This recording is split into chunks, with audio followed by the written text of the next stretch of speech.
नमस्कार। आज हम डिस्कस करेंगे गिरिराज पत्रिका, जो कि हिमाचल प्रदेश की साप्ताहिक पत्रिका। देखिए, गिरिराज पत्रिका डिस्कस करेंगे, हिमाचल प्रदेश की साप्ताहिक पत्रिका है और दिसंबर महीने का गिरिराज पत्रिका का ये हमारा फर्स्ट पार्ट है। इससे पहले नवंबर महीने के हम 4 पार्ट डिस्कस कर चुके हैं और इन चारों के चारों पार्ट्स का एक कंपाइल करके PDF बनाया था, जो कि मैंने टेलीग्राम पर आपके साथ शेयर जो था वो कर दिया था।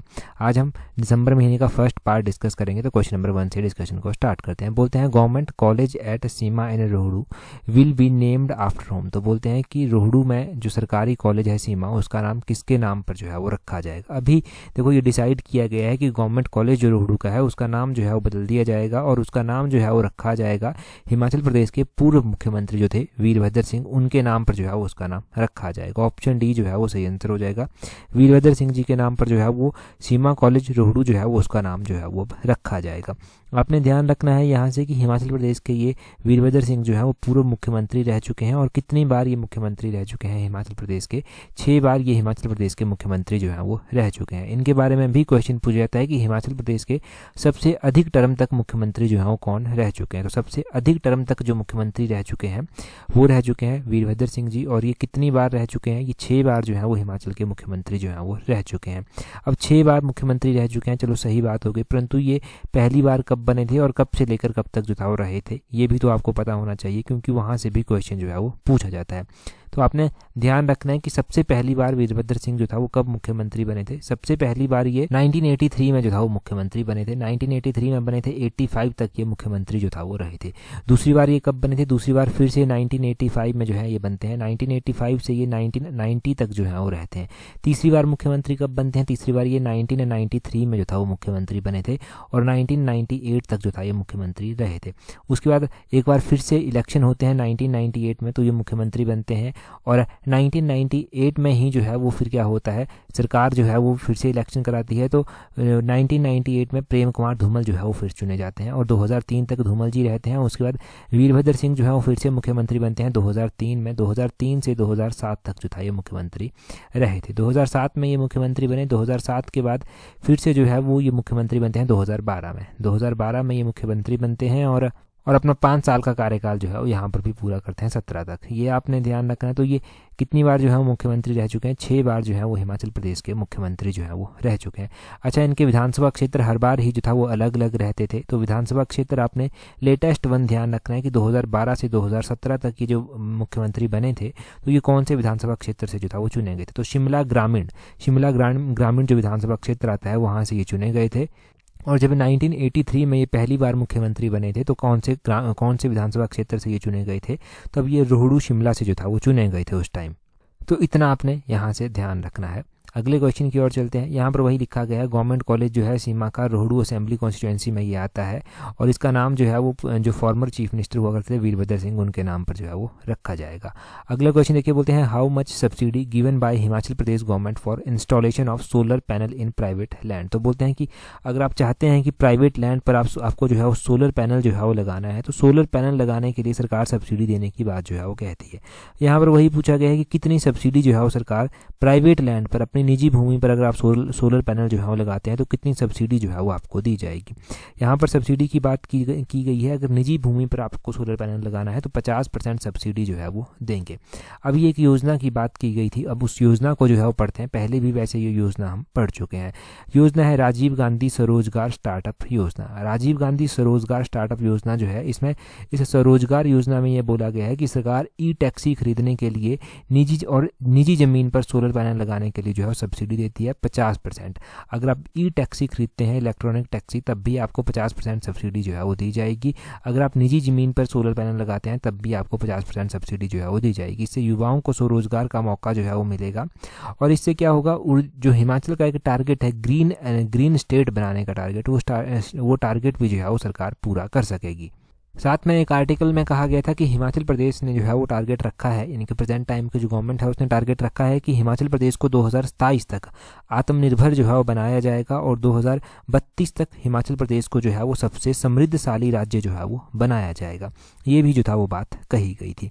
ठीक है जी, 2027 तक हिमाचल को आत्मनिर्भर बनाने का टारगेट रखा गया है और 2032 तक हिमाचल को सबसे समृद्ध और सबसे समृद्धशाली राज्य जो है वो बनाने का टारगेट जो है वो रखा गया है। तो ये भी गिरिराज पत्रिका में डिस्कस हुआ था, जो यहाँ पर हमने जाना।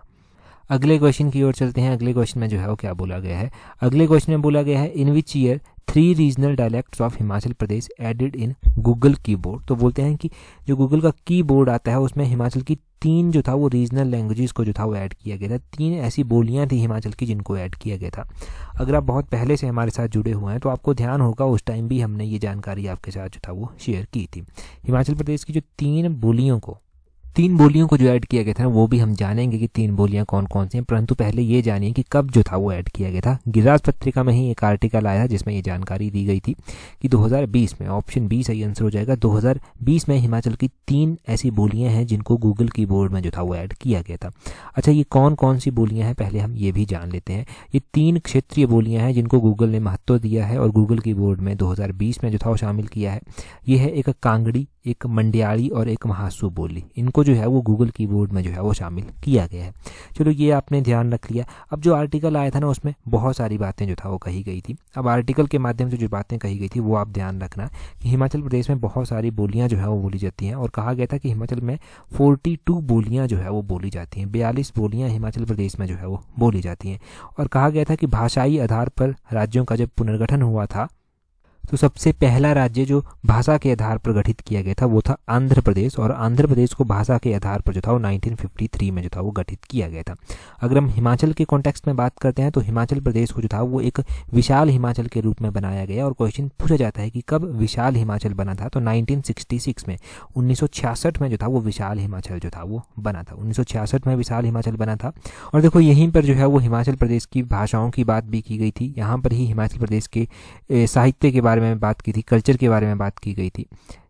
परंतु जो एग्जाम पॉइंट ऑफ व्यू से इंपॉर्टेंट है वो हमने यहाँ से निकाल लिया। हाँ, ये भी ध्यान रखना है, पहाड़ी भाषा जो है ना उसकी लिपि क्या है, टांकरी उसकी लिपि है।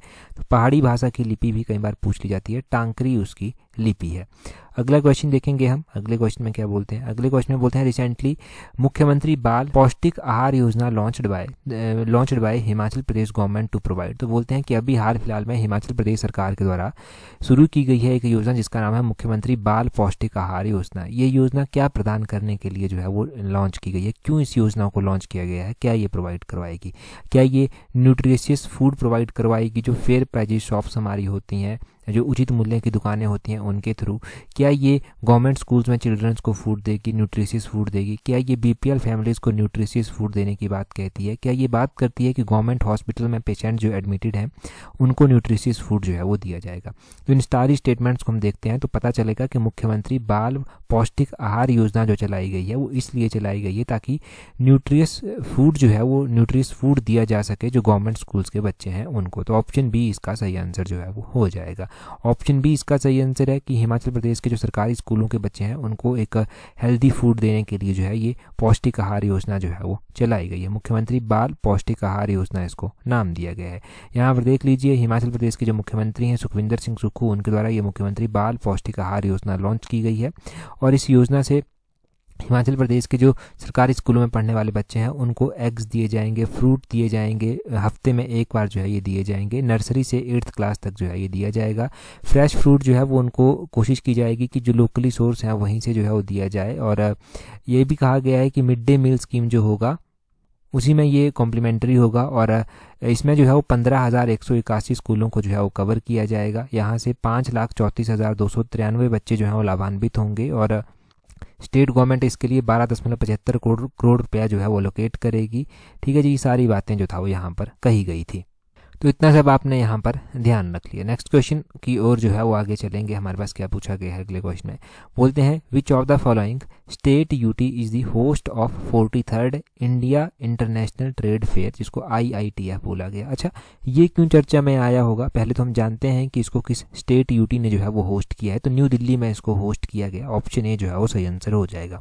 अब क्यों ये चर्चा में आया, गिरिराज पत्रिका में हम हिमाचल के कॉन्टेक्स्ट से इसको कैसे जो है वो लिंक कर रहे हैं। अब देखो, हिमाचल के कॉन्टेक्स्ट से इसको ऐसे लिंक किया जा रहा है कि ये जो अभी 43rd नंबर का इंटरनेशनल ट्रेड फेयर हुआ, इसका ना दौरा किया गया हिमाचल प्रदेश के मुख्यमंत्री के द्वारा। तो हिमाचल प्रदेश के मुख्यमंत्री के द्वारा ये जो 43 नंबर का अंतर्राष्ट्रीय व्यापार मेला है उसका जो है वो दौरा किया गया और मुख्यमंत्री ने हिमाचल प्रदेश राज्य हस्तशिल्प और हथकरघा निगम और हिम-ईरा का कॉन्सेप्ट आपने सुना है, HPMC का नाम आपने सुना है, ऐसे अलग अलग स्टॉल्स लगाए गए थे जिनका दौरा, जिनका अवलोकन जो है वो मुख्यमंत्री के द्वारा जो है वो किया गया। इसीलिए ये 43 नंबर का इंटरनेशनल ट्रेड फेयर जो है वो आया। और आप करंट अफेयर जब पढ़ते हैं तो करंट अफेयर में एक वाइड एंगल से ये क्वेश्चन जो है वो कवर होता है और ये क्वेश्चन पूछा जा सकता है करंट अफेयर्स में भी आपके, चाहे वो हिमाचल के कॉन्टेक्स्ट में पूछा जाए, चाहे वो नेशनल इंटरनेशनल अफेयर के कॉन्टेक्स्ट में पूछा जाए, परंतु ये क्वेश्चन जो है वो बनता है इंपॉर्टेंट। अगला क्वेश्चन डिस्कस करते हैं, परंतु उससे पहले देखिए, अगर आप तैयारी कर रहे हैं Himachal Pradesh public service commission के पेपर 1 के लिए, राज्य चयन आयोग के एग्जाम्स के लिए और हिमाचल प्रदेश हाई कोर्ट की वैकेंसीज निकली हैं उसके लिए आप तैयारी कर रहे हैं, हिमाचल के एग्जाम्स के लिए तैयारी कर रहे हैं, तो कॉम्प्रिहेंसिव वे में आप हमारी इस टेस्ट सीट से जो है वो तैयारी कर सकते हैं, क्योंकि इसमें हम टॉपिक वाइज एक तो डिस्कस कर रहे हैं और जैसे कि हमने हिमाचल जीके के अभी तक 6 टॉपिक जो है वो डिस्कस कर लिए हैं, साथ में ही हमने नेशनल इंटरनेशनल जीके के 3 टॉपिक यानी कि 3 टेस्ट सीट जो है वो डिस्कस कर ली हैं और इन टेस्ट सीट्स का वीडियो एक्सप्लेनेशन भी जो है वो आपको प्रोवाइड करवाया गया है। वीडियो एक्सप्लेनेशन के साथ ये सारी टेस्ट सीट्स आपको दी गई हैं। एग्जाम के टाइम भी आपको रिवीजन करने में हेल्प मिलेगी और एग्जाम से पहले अगर आपने 2-3 बार इस तरह से वीडियो के माध्यम से, एक्सप्लेनेशन के माध्यम से आपने सुना होगा, पढ़ा होगा और नोट्स को अपडेट किया होगा, तो डेफिनेटली आप एग्जाम क्रैक कर पाएंगे। अभी देखिए, कहते हैं ना कि जब तैयारी कर रहे हैं ना तो अब आप डाइवर्ट भी तो नहीं हो सकते। अगर पोस्टें नहीं हैं तो शायद आपको एक उम्मीद होगी तभी तो तैयारी कर रहे हैं और उस तैयारी को एक शेप देना भी ज़रूरी है। ऐसा नहीं है कि जब पोस्टें आएंगी तभी पढ़ेंगे, उससे पहले नहीं पढ़ेंगे। तो दोनों चीज़ें पैरेलल वे में जो है वो चलनी चाहिए। इसलिए ये टेस्ट सीट्स को हमने लॉन्च कर रखा है ताकि अच्छे से तैयारी हो सके और बिजी रह सके। बाकी देखो, चॉइस आपकी है कि आप चीज़ों को किस तरह से जो है वो लेते हैं। मैं जिस तरह से चीज़ों को समझता हूँ मैं उस तरह से आपके साथ इसको एक्सप्लेन कर रहा हूँ। अगला क्वेश्चन देखते हैं हमारे पास। अगले क्वेश्चन में देखिए क्या पूछते हैं, बोलते हैं famous freedom fighter Bhai Hridayram belongs to which of the following princely state. Bhai Hridayram freedom fighter थे और इनके ऊपर भी एक आर्टिकल गिरिराज पत्रिका में आया था, तभी ये क्वेश्चन बना। और जब भी हम हिमाचल के फ्रीडम के बारे में पढ़ते हैं तब ये आर्टिकल हमें देखने को मिलता है। जैसे देखिए, फ्रीडम स्ट्रगल कोई सा भी रहा हो, कहीं पर भी ना जब विद्रोह हुआ है तब मैक्सिमम विद्रोह फेल क्यों हो गए? मैक्सिमम विद्रोह फेल इसलिए हो गए क्योंकि वहां पर लोग यूनाइट नहीं थे। सबसे बेस्ट एग्जांपल दिया जाता है 1857 के विद्रोह का। तो मेंस के एग्जाम में भी क्वेश्चन ये पूछा जाता है कि 1857 के विद्रोह में ना क्यों फेलियर रहा, कि ये सक्सेसफुल नहीं हो पाया। शायद उसी टाइम आज़ादी मिल जाती अगर ये सक्सेसफुल हो जाता, परंतु सक्सेसफुल ये नहीं हो पाया क्योंकि इसमें यूनाइट नहीं थे लोग, सभी का समर्थन नहीं मिला था। कुछ प्रिंसली स्टेट ऐसे थे जो साथ ही नहीं देते थे, ठीक है जी, सभी लोग एक मंच पर नहीं आ पाए, इसलिए ये विद्रोह जो था वो फेल हो गए थे। ऐसे हमें और भी विद्रोह देखने को मिले हैं जो फेल हो गए। तो इस तरह के कॉमन पॉइंट भी आप आंसर राइटिंग में भी इंक्लूड कर सकते हैं और ये इंप्लीमेंट होती हैं चीज़ें असल में, तो उनको याद रखना भी इजी होता है। अब हम बात करते हैं भाई हृदयराम की। ये भी इंपॉर्टेंट फ्रीडम फाइटर थे, तभी ये क्वेश्चन हमने 1857 वाला भी डिस्कस कर लिया। बोलते हैं भाई हृदयराम जो है ना वो किस रियासत से संबंधित थे? तो ये मंडी रियासत में जो था वो पैदा हुए थे। ऑप्शन ए सही आंसर है। इनका जन्म जो था वो 28 नवंबर 1885 में हुआ था और मंडी रियासत में उस टाइम इनका जन्म जो था वो हुआ था। मंडी नगर में इनका जो था वो जन्म हुआ था। अब देखो इनकी एंट्री कैसे होती है। एंट्री इनकी इस तरह से होती है कि ये बंगाल के प्रसिद्ध एक क्रांतिकारी हुआ करते थे जिनके बारे में आपने सुना है, रास बिहारी लाल। तो रास बिहारी लाल बॉस हुआ करते थे, ये क्रांतिकारी हुआ करते थे और 1915 जनवरी महीना था, अमृतसर ये आए हुए थे। मंडी से जो है वो भाई हृदयराम को और रानी खैरगढ़ी को जो था वो इनके पास भेजा गया क्योंकि रानी खैरगढ़ी और भाई हृदयराम को जो है वो बम बनाने का प्रशिक्षण जो था वो देना था। इनको बम बनाना सिखाना था कि कैसे बम बनाते थे। रास बिहारी बोस जो थे ना वो पहले ही जो है वो दिल्ली जो एक षड्यंत्र हुआ था, लाहौर बम षड्यंत्र हुआ था, उसमें जो था वो अभियुक्त थे, तो उनको बम बनाना आता था। बम बनाने के लिए जंगलों वाली जगह को जो था वो चुना जाता था। पूरे देश में अंग्रेजों को टक्कर देने के लिए जो था ये ज़रूरी भी था उस टाइम, और बम बनाने का कार्य जो है वो स्टार्ट किया जाता है। इस कार्य के लिए जो है वो परमानंद को चुना जाता है। मथुरा सिंह हुआ करते थे, डॉक्टर मथुरा सिंह, उनको चुना जाता है और साथ में भाई हृदयराम भी जो है वो चुने जाते हैं। भाई हृदयराम रास बिहारी जो बॉस हुआ करते थे उनके काफ़ी जो है वो नज़दीक आ गए थे, इनके दोस्त अच्छे बन गए थे। और गदर पार्टी ये डिसाइड करती है कि 21 फरवरी 1915 को जो है वो गदर का दिन जो है वो निश्चित किया जाएगा। उस टाइम जैसे कि कहा जाता है ना कि गदर मचा दिया, तो उस टाइम गदर कहा जाता था कि कोई भी आंदोलन करना है, बम फेंकना है तो गदर कहते थे। तो गदर का दिन डिसाइड किया गया कि 21 फरवरी 1915 को जो है वो ये बम फेंकना है। परंतु इस तारीख को बाद में चलकर बदल दिया गया और 19 फरवरी जो था वो कर दिया गया था, क्योंकि पुलिस को पहले ही किसी के द्वारा सूचना दे दी गई थी।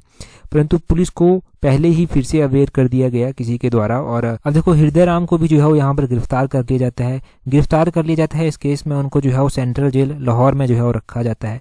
हृदय राम और उनके साथी जो है वो बम बनाने के केस में जो है वो पकड़े जाते हैं। अब देखो ये उस टाइम ना एक बड़े ही गंभीर आरोप हुआ करते थे। इस आरोप में ना उनको उनके साथ उनके साथियों को 91 आरोपी ऐसे थे ये जिनको जो था वो पकड़ा गया था, जिनके ऊपर मुकदमा चलाया गया था। और नवंबर 27 को जो था वो फांसी की सजा का फैसला जो है वो सुनाया जाता है। हृदय राम जो था वो उनको फांसी की सजा का फैसला जो था वो सुना दिया गया। इनकी पत्नी जो होती थी वो नाबालिग होती थी, उनका नाम था सरला देवी।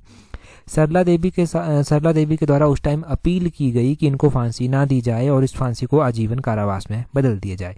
उस टाइम वायसराय हुआ करते थे लॉर्ड हार्डिंग, और लॉर्ड हार्डिंग के कहने पर जो है वो ये जो इनकी फांसी की सजा थी उसको आजीवन कारावास में बदल दिया जाता है। इनकी जो आजीवन कारावास है वो काला पानी में कुछ टाइम इनको रखा जाता है। काला पानी में बड़ी ही यातनाएं ये सहते हैं, इनके साथ बड़ा ही अमानवीय व्यवहार किया जाता है, ठीक है जी। और वहाँ पर उनके साथ चक्की पिसाना, बैल की तरह काम कराना, कोल्हू खिंचवाना, वो सारी चीज़ें जो है वो करवाई जाती हैं। फिर उसके बाद इनको मद्रास जेल में भी रखा जाता है कुछ टाइम तक। फाइनली 1929 में ये अपने घर मंडी जो है वो वापस आते हैं और इनकी पहचान एक स्वतंत्रता सेनानी के रूप में होती है। स्वतंत्रता के लिए इन्होंने अपना पूरा का पूरा जीवन जो था वो समर्पित कर दिया था। 1929 में जब ये घर आए तो घर में रहने लगे। फिर 1965 में अनफॉर्चुनेटली इनका देहांत हो गया था। तो ये सारी बातें हुई थी। यहाँ से एक और क्वेश्चन बनता है कि भाई हृदय राम जो हुआ करते थे, इनकी फांसी की सजा जो था वो आजीवन कारावास में किसके कहने पर जो था वो बदली गई थी? तो इनकी पत्नी हुआ करती थी सरला देवी, जिनके कहने पर ये बदली गई थी। और उस टाइम वायसराय हार्डिंग हुआ करते थे। हार्डिंग ने जो था ये डिसीजन लिया था। कई बार तो ये क्वेश्चन पूछ लिया जाता है कि किसकी फांसी की सजा जो था वो आजीवन कारावास में बदली गई थी, तो वो भाई हृदय राम थे। बस यहाँ से ये सब पॉइंट ध्यान रखना। नेक्स्ट क्वेश्चन की ओर चलते हैं। नेक्स्ट क्वेश्चन में क्या बोलते हैं how much subsidy given under कृषक बकरी पालन योजना। तो बोलते हैं कृषक बकरी पालन योजना के तहत कितनी सब्सिडी दी जाती है। देखो अगर हम बात करें कृषक बकरी पालन योजना, ये भी एक योजना है कि अगर कोई बकरी पालना चाहता है तो उसको जो है वो सब्सिडी जो है वो सरकार देगी। अब देखो जिस हिसाब से पॉलिसीज हैं आज के टाइम में, तो बकरी पालने वाली एक योजना है, ये भी ये पता होनी चाहिए आपको कि इसमें जो है वो सब्सिडी दी जाती है। इसमें 60% की सब्सिडी जो है वो बकरी पालने पर दी जाती है। यहाँ पर भी गिरिराज पत्रिका में एक आर्टिकल आया था जिसमें बकरियों के बारे में बताया गया था, परंतु बकरियों के बारे में जानकर कोई इन्फॉर्मेशन हमें एग्जाम पॉइंट ऑफ व्यू से नहीं मिलनी थी। हमें क्वेश्चन बनाना था, जो ये क्वेश्चन बनता है इकोनॉमिक सर्वे का मोस्ट इंपॉर्टेंट। अब यहाँ से क्या क्या पॉइंट जो है वो आपने याद रखने हैं। ये जो कृषक बकरी पालन योजना है, इस योजना में जो है वो बकरियों का भी एक पैटर्न बनाया गया है। अगर कोई 11 गोट्स लेता है जिसमें से 10 फीमेल होंगी और 1 मेल होगा, और ये पैटर्न है, अगर ये पैटर्न फॉलो करते हैं आप तब सब्सिडी दी जाएगी। या फिर आप 5 गोट लो जिसमें से 4 फीमेल और 1 मेल होगा, या फिर 3 लो, 3 में से 2 फीमेल 1 मेल होगा, तब आपको ये 60% सब्सिडी जो है वो दी जाएगी। ये फार्मर्स को इसलिए दी जाएगी ताकि वो अपना सोशियो इकोनॉमिक स्टेटस जो है वो इम्प्रूव कर सकें और बकरियां पाल सकें। बकरियों का होता बेसिकली इस तरह से माना जाता है कि ये ना इजीली कुछ भी खा लेती हैं, मतलब जो भी डालेंगे वो इजीली खा लेती हैं, ज़्यादा नखरे नहीं करती खाने के लिए। तो इनको जो है वो इसलिए ज़्यादा लोग पाल लेते हैं और 60% सब्सिडी जो है वो दी जाती है। तो इतना इनके बारे में ध्यान रखना है। बस ये क्वेश्चन बनता है यहाँ से एक, आई थिंक पूछा भी गया है, अगर नहीं पूछा गया होगा तो इम्पोर्टेंट है क्वेश्चन। अभी हम 1 लाइनर क्वेश्चन भी जो है वो डिस्कस करेंगे। बोलते हैं महान क्रांतिकारी दीनानाथ आंधी का जन्म कब हुआ था। महान क्रांतिकारी हुआ करते थे दीनानाथ आंधी एक, इनका जन्म परागपुर कांगड़ा में जो था वो हुआ था। इनकी भी कहानी है वो अलग से हम पढ़ेंगे, अभी गिरिराज पत्रिका में नहीं दी गई थी, परंतु मिशन अलाइड में हम इसको कवर करेंगे। आगे बोलते हैं हडसन जल विद्युत परियोजना किस जिले में आती है। तो ये चंबा जिले में जो है वो हडसन जल विद्युत परियोजना जो है वो आती है। कुठ की खेती के लिए किस जिले की पहचान की जाती है। अगर हम कुठ की कल्टीवेशन की बात करें तो लाहौल स्पीति में कुठ की खेती जो है वो की जाती है। कुठ देखो लाहौल स्पीति की एक इम्पॉर्टेंट क्रॉप जो है वो है, और यहाँ पर लाहौल स्पीति में ही इसकी खेती जो है वो की जाती है। तो यहाँ से ध्यान रखना है कि लाहौल स्पीति में कुठ की खेती जो था वो कब स्टार्ट की गई थी। लाहौल स्पीति में जो कुठ की खेती स्टार्ट की गई थी ये 1925 में जो था वो की गई थी। 1925 आपने ध्यान रखना है कि कुठ की खेती 1925 में स्टार्ट की गई थी। आगे बोलते हैं बुद्ध का कांटा किस लेखक की कृति है। तो बुद्ध का कांटा जो है वो चंद्रधर शर्मा की जो है ये कृति है। बुद्ध का कांटा पहले तो बहुत बार ये क्वेश्चन एग्जाम में पूछा गया है, तो ध्यान रखना है। चंद्रधर शर्मा गुलेरी के बारे में भी आप पढ़ते हैं। चंद्रधर शर्मा गुलेरी के बारे में क्या पढ़ते हैं हिंदी साहित्य में चंद्रधर शर्मा गुलेरी अवार्ड भी जो है वो दिया जाता है। 1986 में ये चंद्रधर शर्मा गुलेरी अवार्ड स्टार्ट किया गया था और पहली बार ये अवार्ड श्री केशव नारायण को जो था वो दिया गया था। बस इतना यहाँ से ध्यान रख लीजिए। ये क्वेश्चन हमने बहुत बार पढ़ा है। जो अगला क्वेश्चन है, बोलते हैं हिमाचल में 50,000 लीटर क्षमता का दुग्ध प्रसंस्करण संयंत्र कहाँ स्थापित किया जाएगा? तो ये दत्तनगर, रामपुर, जिला शिमला में जो है वो किया जाएगा। प्रदेश में किन 3 नगर परिषदों का अभिगठन किया गया है? तो हिमाचल प्रदेश में जो 3 नगर परिषदें बनाई गई हैं, एक हमीरपुर है, एक ऊना है, एक बद्दी है। ये भी हम पढ़ चुके हैं गिरिराज पत्रिका के नवंबर महीने में। आगे बोलते हैं देश में शास्त्रीय भाषा का दर्जा प्राप्त भाषाओं की संख्या कितनी है? तो 11 ये है शास्त्रीय भाषाएं, यानी कि क्लासिकल लैंग्वेजेस की ये बात की जा रही है। क्लासिकल लैंग्वेजेस के बारे में मैंने आपको बताया भी था एक वीडियो में। जो हम उत्तीर्ण सीरीज करते हैं तो उत्तीर्ण सीरीज का दूसरा, तीसरा, चौथा कोई एक पार्ट देखना, वहाँ पर ये डिस्कस हो चुका है।